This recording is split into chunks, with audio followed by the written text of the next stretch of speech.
굳게 붙잡아 주어도 집이 보존되지 못하리라. 그는 햇빛을 받고 물이 올라 그 가지가 동산에 뻗으며 그 뿌리가 돌무더기에 쓰리어서 돌 가운데로 들어갔을지라도 그곳에서 뽑히며 그 자리도 모르는 체하고 이르기를 내가 너를 보지 못하였다 하리니 그 길의 기쁨은 이와 같고 그 후에 다른 것이 거기에서 나리라. 하나님은 순전한 사람을 버리지 아니하시고 악한 자를 붙들어 주지 아니하시므로 웃음을 내 입에 즐거운 술을 내 입에 술에 채우시리니 너를 미워하는 자는 부끄러움을 당할 것이라. 악인의 장막은 없어지리라. 아멘. 예, 오늘 이 본 말씀을 가지고요, 옛 교훈을 통한 회개 촉구라는 제목으로 말씀을 생각해 보기 시작하겠습니다. 예, 하나님을 경외하는 사람의 최후는 행복과 같다라고 이렇게 말씀을 해주고 있고요. 또 악인의 최종적인 불행은 그들의 철저한 모습으로 나타날 수밖에 없다라고 이렇게 이야기합니다. 그리고 악인과 선한 자의 모습들이 이제 시편 기자를 통해서 계속해서 말씀을 해주고 있는 것을 우리가 볼 수가 있고요. 그래서 오늘 본 말씀을 통해서 빌닷이라고 하는 욥의 친구는 과거의 모든 지혜의 모습으로 이야기를 해주고 있습니다. 지금 자기 현재 자기가 가지고 있는 개인적인 지식, 또 앞에서 엘리바스와 같이 이렇게 자기의 똑똑함을 나타내고자 함이 아니라 과거에 있었던 일들을 보면서 그들이 행했던 믿음의 사람들의 또 그들이 행했던 그런 것들을 통해서 오늘 이 욥에게 그런 지혜와 지식에 대해서 이야기를 해주고 있는 것을 우리가 볼 수가 있습니다. 그러면서 여기서 지혜를 얻는 자, 또 과거에 일어났던 잘못된 악한 모습들을 이야기를 하면서 두 가지의 모습으로 이야기를 해주고 있고요.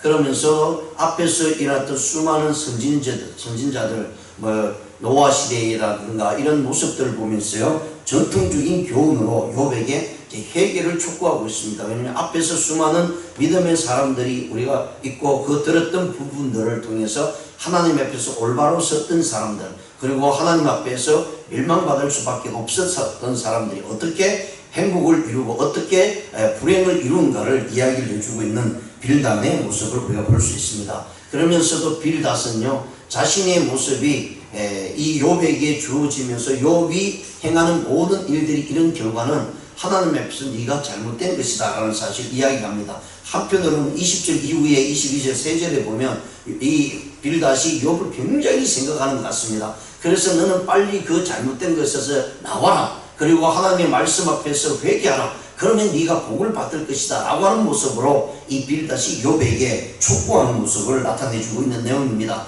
근데 거기에는 은연중에 빌닷의 교만이 드러나고 있다는 사실을 이 성경을 통해서 우리가 보아야 됩니다. 그래서 오늘 본 말씀을 두 부분으로 나누자면 8절에서 19절까지는 빌닷이 여러 가지 비유를 듭니다. 세 가지의 비유를 들면서요, 악한 자는 멸망받을 수밖에 없다는 사실을 이야기를 해주고 있고요. 그러면서 자기가 주장하고자 하는 것들 증명하기 위해서 이 세 가지 비유를 들고 있다면서 우리에게 나타내주고 있고요. 20절에서 22절까지는 완곡한 표현으로서 최종적으로 욥이 파멸해서 구원받을 수 있는 것은 네가 하나님 앞에서 잘못된 것이 있다는 사실을 고백하고 하나님을 의지하라 라고 하는 충고의 모습으로 나타내주고 있다는 것을 우리가 볼 수가 있습니다. 그래서 오늘 본문을 통해서 빌닷이 자신의 원리 원칙, 앞에서 우리가 엘리바스도 마찬가지고요, 그런 원리 원칙을 통해서 계속해서 욥을 이렇게 잘못된 것이 있다는 사실을 이야기를 해주고 있습니다. 그런 근거를 찾기 위해서 이 빌닷은 자기 지식과 지혜를 가지고만 이야기하는 것이 아니라 앞에서 일어났던 선진들의 믿음의 모습들을 보면서 앞에서 일어났던 그런 부분들을 교훈 삼아서 욥에게 이야기를 해주고 있습니다. 그래서 그런 일들을 통해서 욥이 멸망당했다는 사실을 증명하려고 하고요, 그리고 그 멸망을 당했던 이유는 네가 하나님 앞에서 온전한 모습으로 경외하지 못했기 때문이다 라고 이렇게 이야기를 합니다. 그것은 이미 앞에서 1절에서 7절에서도 이야기를 해주었고요.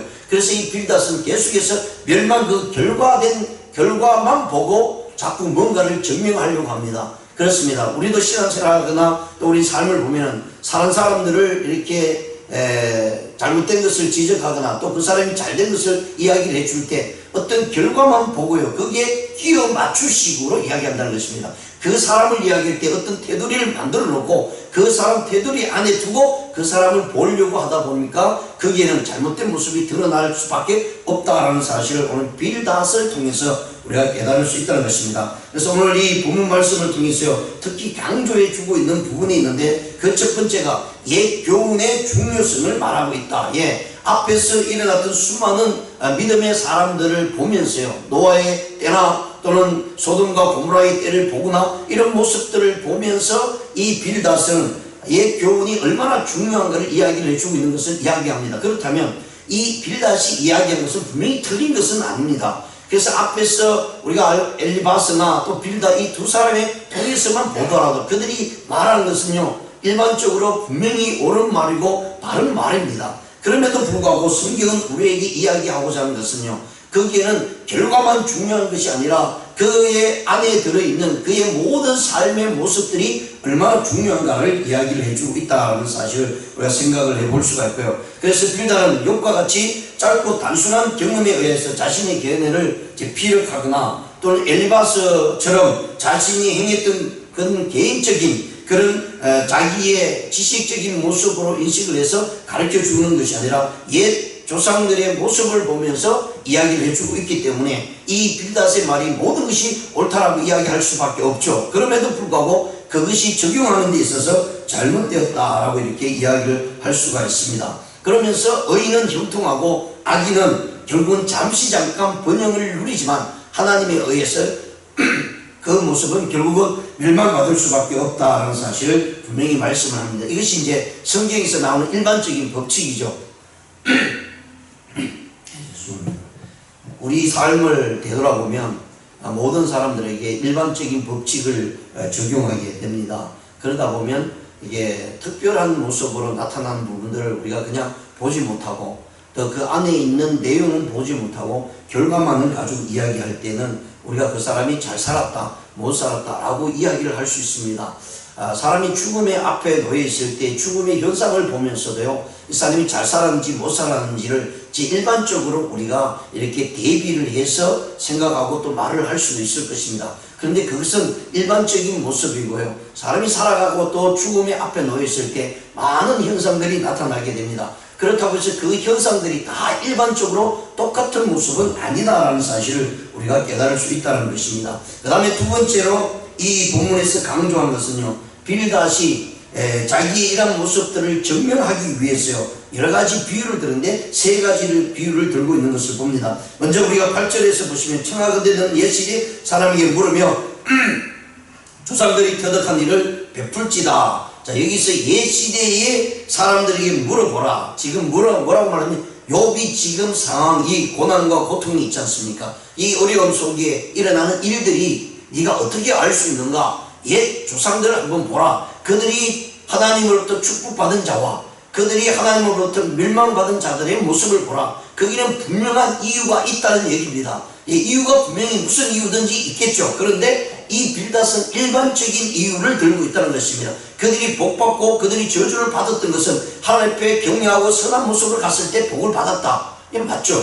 그리고 하나님 앞에 악을 행하는 모습으로 나갈 때 결국은 멸망했다. 맞습니다. 그런데 문제는 빌닷이 이것을 욥에게 적용하고자 한다는 것이에요. 그러니까 네가 이 멸망받은 것은요, 이런 일들이 분명히 있는 이유가 있는데 네가 그 이유는 하나님 앞에서 잘못된 모습으로 살았기 때문에 이렇게 멸망받을 수밖에 없으니까 네가 지금 하나님 앞에서 철저하게 회개하라라고 하는 그런 촉구의 모습으로 이야기를 해주고 있다는 것입니다. 그래서 조상들이 일어난 일들을 보면서 우리가 터득을 할 수 있다는 거죠. 우리 역시 마찬가지입니다. 우리가 삶에 있었어요, 하나님 앞에서 온전히 살아가고자 모든 일들을 행하면서 경험이 참 중요하다고 이야기합니다. 내가 직접 경험하고 체험했을 때 내 믿음이 자라난다고 생각하고, 또 주위에서 많은 사람들이 네가 하나님을 만나보았느냐, 네가 하나님을 경험해보았느냐, 성령의 체험을 해보느냐가 수많은 질문을 받게 되죠.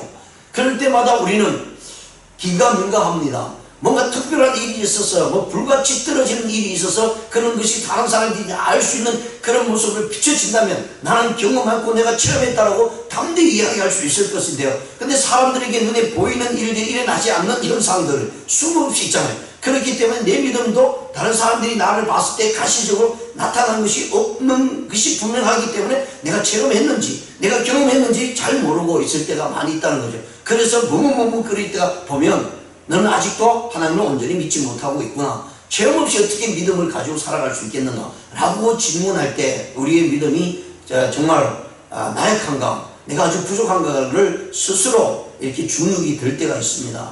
근데 성경은요 그렇게 말하지 않습니다. 이미 우리 오늘날 살아가는 우리 그리스도인들에게는 이미 수많은 믿음의 선배들을 통해서 또 하나님께서 성령을 통해서요 성령의 감동으로 말미암아 하나님의 말씀을 우리에게 주었다는 얘기죠. 그래서 다른 어떤 내가 직접적인 체험보다는 하나님의 말씀을 통해서 깨닫고 성령의 조명하심을 통해서 우리가 말씀을 깨닫고 믿음을 가질 때 그 믿음이야말로 바른 믿음이다 라고 말씀을 해주고 있습니다. 이것이 빌다시 우리에게 보여주는 모습으로 나타납니다. 그런데 이 부분이 모든 사람들에게 똑같이 적용되면 안 된다는 얘기입니다. 그 말은 특별한 모습으로 나타났던 사람, 어려움을 겪고 있는 사람이 있다는 사실 이야기를 해주고 있고요. 결국은 롭이 그런 모습으로 있다는 것입니다. 그럼에도 불구하고 오늘날 살아가는 우리 그리스도인들에게는 어떻게 보면 이 말씀이요 앞뒤가 어떻게 보면 힘든 부분이 있을 수도 있지만 오늘날 살아가는 우리들에게는 우리의 믿음의 신앙을 어디에서 비춰봐야 되냐면 하나님의 말씀을 비춰봐야 됩니다. 그리고 그 말씀 속에서 수많은 믿음의 선진자들이 경험하고 체험했던 부분들이 우리의 삶 속에서요 똑같이 일어날 수 있다는 사실을 분명히 말씀하고, 그렇다면 말씀을 통해서 그들이 믿음의 조상들이 경험했던 그 말씀이 나에게도 이루어진다는 사실을 우리가 깨달을 때 그 말씀을 중요시하고 그 말씀 앞에 우리 신앙을 세워나갈 수 있다는 사실을 제 말씀을 해주고 있습니다. 자 19절에 보시면요 우리는 어제부터 있었을 뿐이라 우리는 이는 아는 것이 없으면 세상에 있는 날이 그림자와 같으니라. 그들이 내게 가르쳐 이르지 아니하겠느냐, 그 마음에서 나오는 말을 하지 아니하겠느냐. 여기서 9절에서 10절에 보시면 9절에서는 우리가 태어났다는 사실, 우리는 어제부터 있었을 뿐이야. 어제 내가 태어났고 오늘 존재한다는 얘기는 이제 죽음이 가까웠다는 얘기입니다. 즉 태어나자마자 죽었다는 표현을 이야기를 해주고 있습니다. 그렇기 때문에 우리가 세상에서 아무리 80년 100년 살아도요 아무것도 아니라는 얘기죠. 왜 그렇습니까? 영원한 하나님 앞에서는 우리는 점과 같다는 얘기입니다.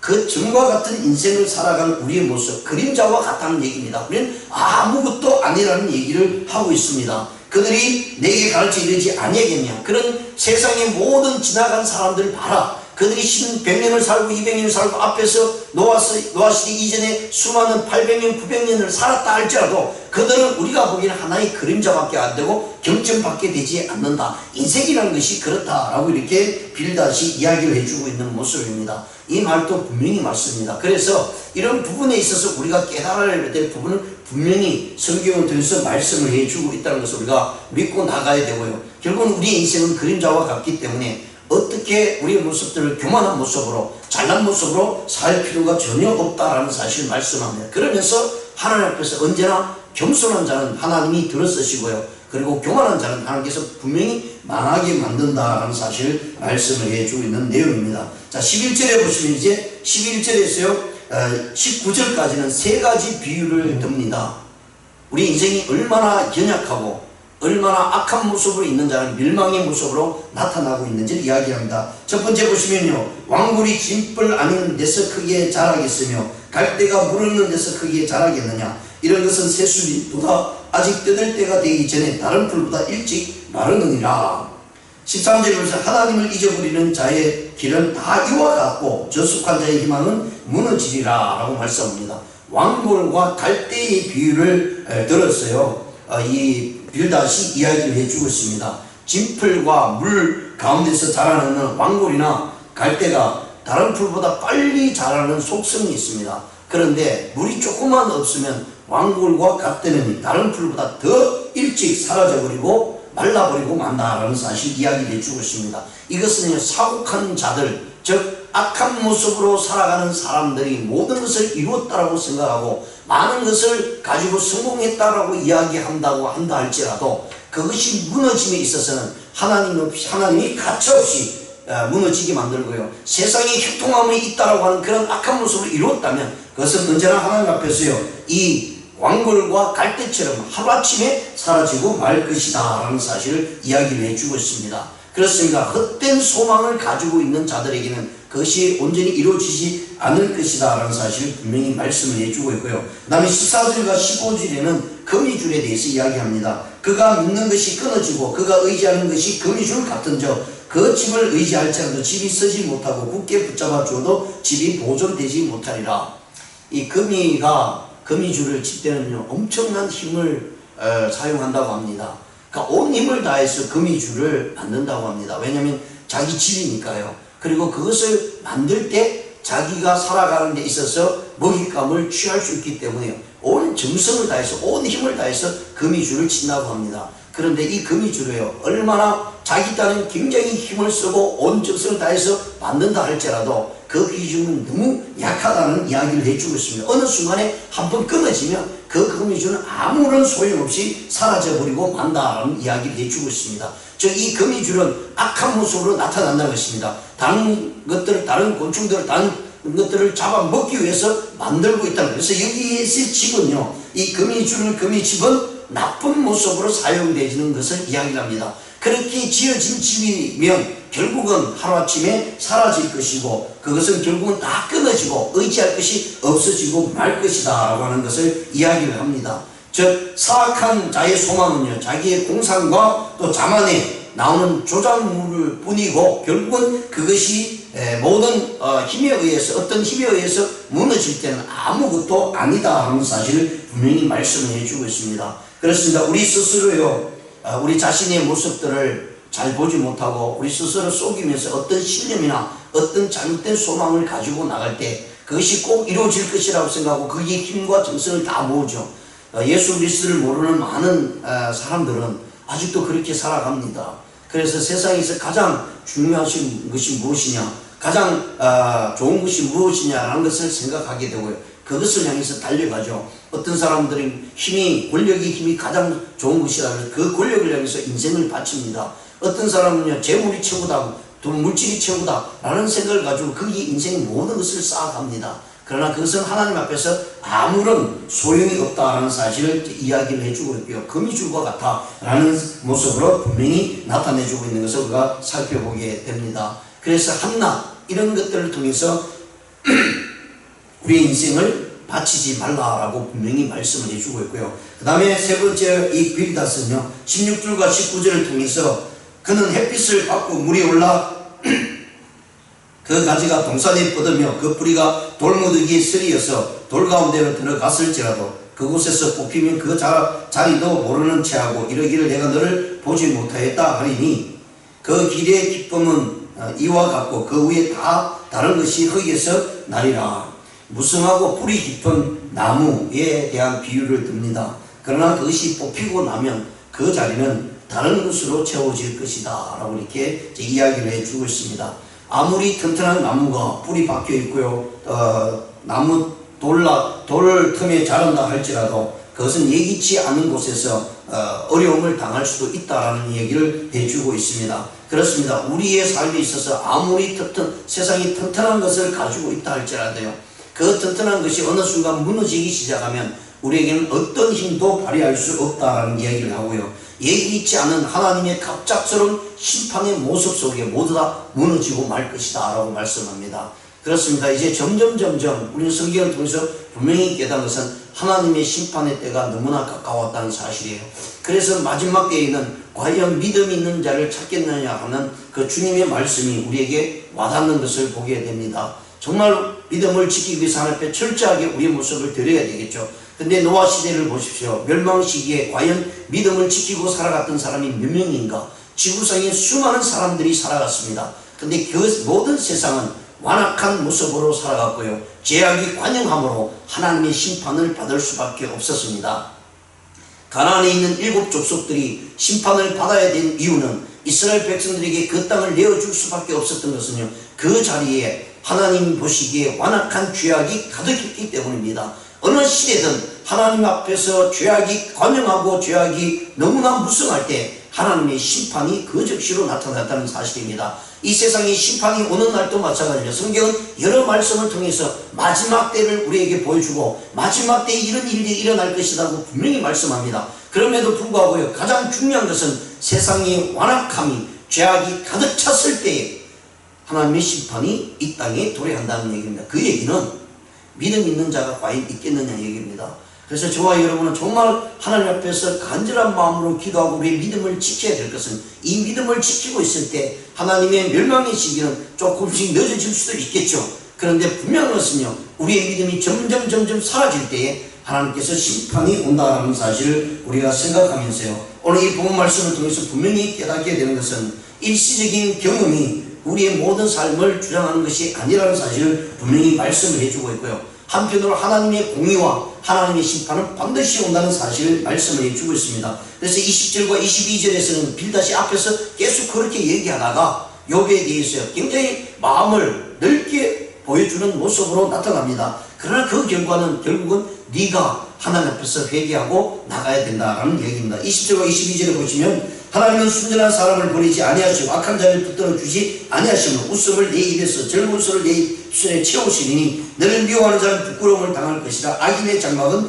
없어지리라. 예, 이 말씀이 분명히 말씀입니다. 하나님께서요, 순전한 자를 절대로 버리지 않습니다. 순수하고 겸손한 자를 버리지 않습니다. 그러나 교만한 자는 분명히 버리신다고 분명히 말씀하고요, 하나님의 말씀대로 행하는 자들에게 즐거움과 기쁨이 넘칠 것이다 라고 말씀하고, 그래서 믿음을 지키는 사람들은 미워하는 사람들로부터 부끄러움을 당하지 않을 것이다 라고 이야기합니다. 그러면서 마지막 오늘 22절 하반절에서는 악인은 반드시 그 장막이 없어지고 무너질 것이다 라고 하는 말씀을 해주고 있습니다. 이것이 욥으로 하여금 하나님 앞에서 회개를 촉구하는 말로 나타나고 있다는 사실을 우리가 기억하면서요, 욥이 자신의 모습들을 또 살펴보아야 되겠죠. 아무리 죄악이 하지 않았다 할지라도 하나님 앞에서 인간은 모두 다 죄악의 모습으로 살아간다는 사실을 우리가 깨닫기를 원하고요, 오늘 하루도 주님 앞에 우리 자신들을 온전히 세워주기를 원합니다. 특히 하나님의 말씀에 비춰서 우리 삶이 옳은지 그런지를 또 믿음으로 분별해서요,